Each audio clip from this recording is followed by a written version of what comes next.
Hey everybody, and welcome back to this week's episode of Whizbit's Random Gaming. And this is part 2 of our little content creators meetup, and we headed down to Miso Games. Now Miso Games is a shop that I've wanted to check out for some time.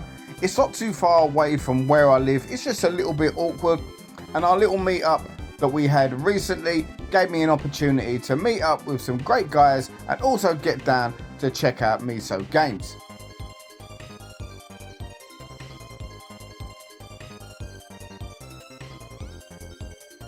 So as we head inside, straight away you're met with a lovely magazine style rack with lots of old type Nintendo Powers, Nintendo magazines, and all those kind of magazines that we at a certain age all grew up with.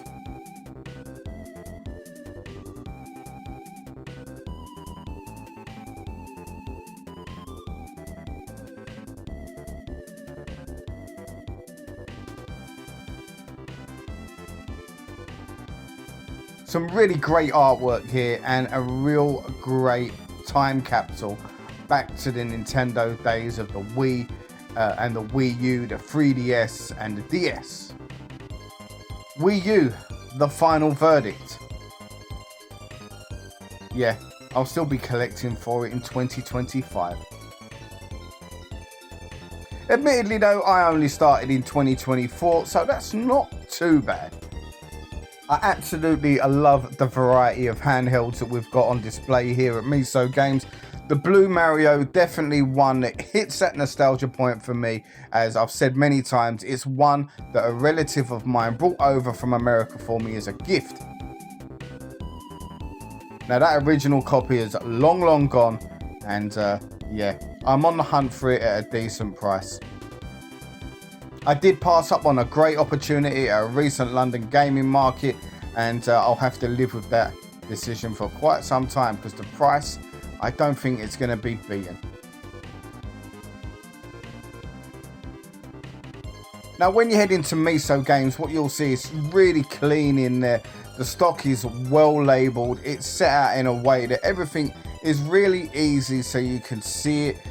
It's nice when these kind of things are displayed so that you can get straight to grips and not have to hunt and dig through. There's no having to move loads of games around. You can pretty much just take your view and you'll see if there's a game on display for your collection that you need or want.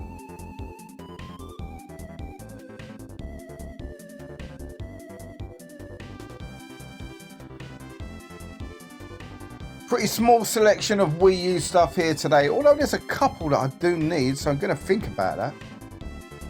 Now I love these Nintendo Switch variations that try to pass themselves off as some sort of old Master System type games. You've got this Alex Kidd one, and I believe there's a Wonder Boy one as well, which I saw recently at the Retro Hunter. And this really caught my eye. I've never ever seen that Wii snooker cue. It comes in a really nice steel tin, and yeah, everything was intact. Still had the voucher that you could go and play a free session of snooker.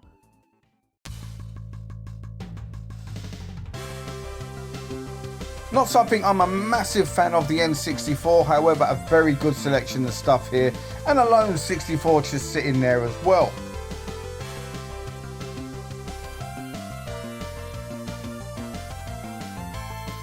Now everything looked to be in really good condition as well, and I will say pretty reasonably priced. Although what I've noticed about independent game shops is none of them are massively overpriced, but a lot of their prices vary from shop to shop. One game could be £5 in one could be 15 in another, and so on and so on. Now I'm not a VHS collector in any way, shape or form, but I do miss the old box sets like this that lined up really nicely on display, and that Sopranos one was definitely something that caught my eye.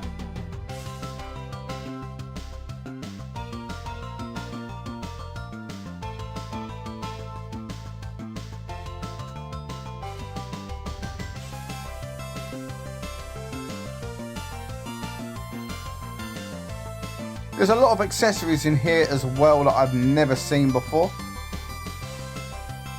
That V3 Racing, personally I've never seen that one before. Nice to see it in television as well. Not something you see in too many shops these days. Now, personally, I would never pick one up. I'd have no need to. I also think the games are pretty rubbish, but there you go, nostalgia hits hard. We got some more handhelds in that display cabinet as well there, alongside just opposite that, some real classic board games as well. A more simpler time when we used to be able to sit down with families and play board games. I don't think that happens that often these days.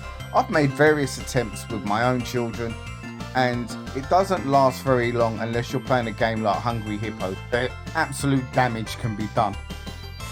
Kids seem to enjoy that sort of thing these days more so than playing a simple game of life. Now, as I was discussing board games here, you would have seen Bullet Witch on the 360. I've noticed a lot more copies of Bullet Witch out and around lately than I ever did a year or two ago. The price seems to be fluctuating as well. It only seems to be going up. I managed to pick a copy of that up for around about £25 about a year and a half ago or a year ago. But average is now between £40 to £50 from what I've seen. Now, I love the NES Advantage. As a kid, if you had one of those or you ever played one of those, it really gave you that arcade feel at home. You knew you weren't playing the arcades, you were playing an NES game, but still, it just gave you that little bit of, I don't know, it made you feel that you had that kind of arcade feel in the palm of your hands. Now, a really good selection of Atari Lynx games here. Lynx wasn't a console that I was brought up on. A few of my friends had one and I was never massively impressed, but there was a good selection of games here today. As you can see as well, this little Atari section, some really good clean hardware as well, and also some cassette based micro Atari games as well. Nice to see that kind of thing on display. Miso Games has got plenty more of that, and I'll try and show you that as we go along. Really good selection of PlayStation 2 stuff, however nothing that I was looking for on a day. But you're always going to get PlayStation 2 in huge quantities in pretty much any shop that you go to. It was the biggest selling console for a reason, and therefore there's a lot of titles and a lot of copies of said titles out in the wild.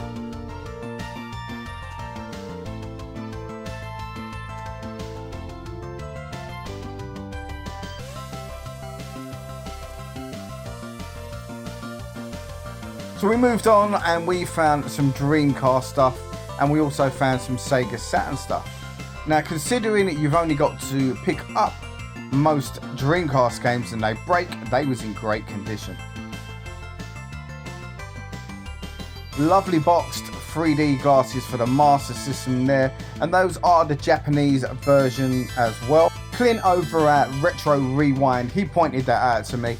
He is quite the encyclopedia of knowledge when it comes to the Master System. I highly suggest you check out his channel.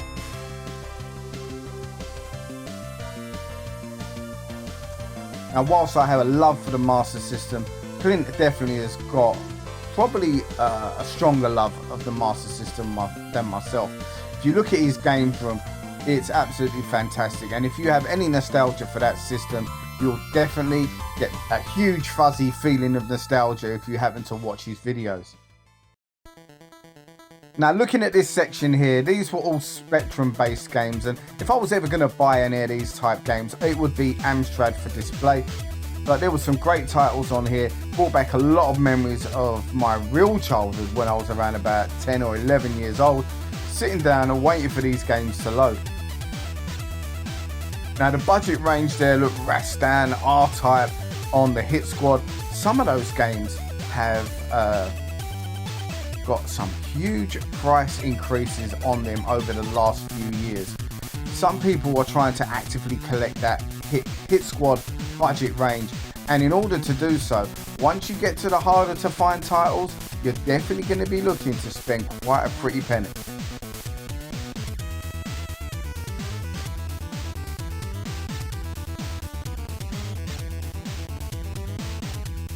I didn't see much Amstrad on display. I was in particular looking for a copy of Target Renegade on the Amstrad. If I'd have seen that today, I would have picked that one up, definitely. More so for display purposes. There's no way I'm going to be playing it and loading up my old 464. Couldn't even tell you where that is.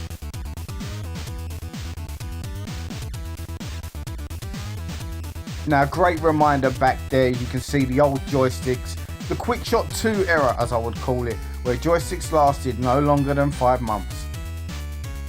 Even less if you happen to play any kind of Hyper Sports or Daley Thompson decathlon based games.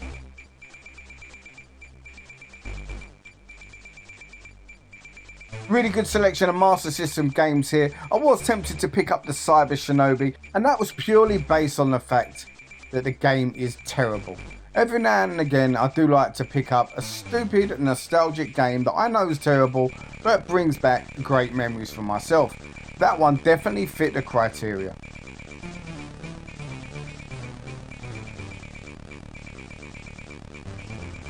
Good selection of Mega Drive stuff here as well, and as always with these kind of shops, your independent retros, they are always in much better condition, or normally in much better condition than you would find at your average CEX.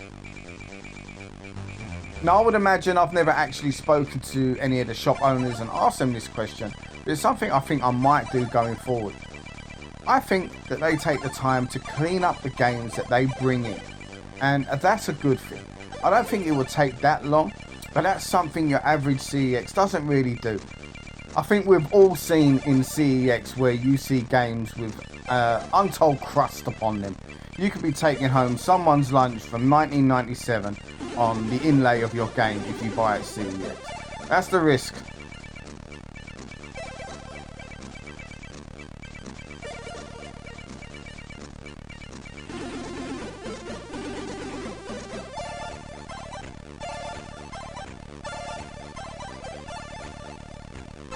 Some really nice Dreamcast games in this cabinet here. Your more high quality titles, the more expensive ones, and it's always nice to see, and like I say, reasonably priced. And some of these real obscurities here as well that you can see at the top, just above the PlayStation 1 section. These things really intrigue me.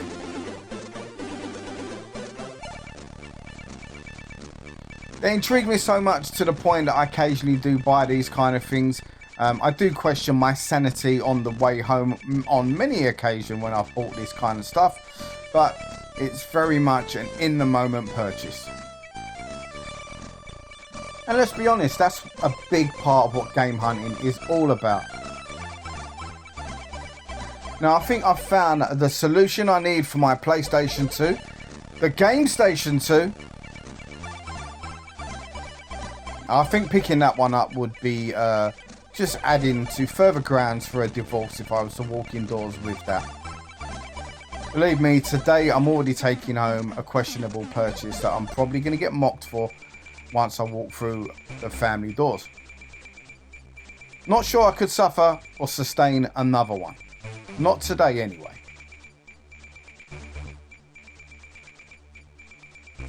Now, I know that the Super Nintendo has got a lot of loose cartridge collectors out there, and here at Miso Games you can see there's a great selection here. Whether or not you want to just be displaying the bare cartridge, or you're trying to kind of Frankenstein a game together and add the box and the manual at a later date. So here's a quick overview of Miso Games as you're walking. As you can see, all us lads on some sort of Jolly Boys outing, spending our money on stuff we don't really need. So yes, I picked up that questionable Nintendo Wii snooker cue. I couldn't put it down. It was sealed inside. I thought it was a great piece. I've never seen it before, and yeah, I did get mocked once I walked through the door. It was expected. I can live with it. I'm happy with my purchase, and at £15 I thought it was an absolute bargain. I also picked up a Mind Jack for the Xbox 360. Now, I love the cover art for this game, and I've been intrigued by it for some time. I remember years ago, upon its release on the Angry Joe show, he absolutely savaged it, and I need to experience this game for myself. Now, another pickup today to add to the ever-growing Wii U collection. We've got Rabbids Land here. Probably not one I'm going to play, but I am going for a full set over the long haul on this. I'm in no rush, but when I see games that you don't see out and about too often in your local CEXs, it's probably best that I pick them up there and then, as you never know when you're going to see them again. Anyway guys, that was Miso Games, and thanks as always for watching the video. I hope you enjoyed it. I'd just like to say I had a great day out with some like-minded folk, and I really enjoyed the shop itself. The owner's really friendly, and I'll definitely be getting myself back down there in the near future. It's not too far away from me, and now I know how to get there quite easily. This shop most probably will become a regular haunt of mine. As always guys, take care, and I'll see you on the next video.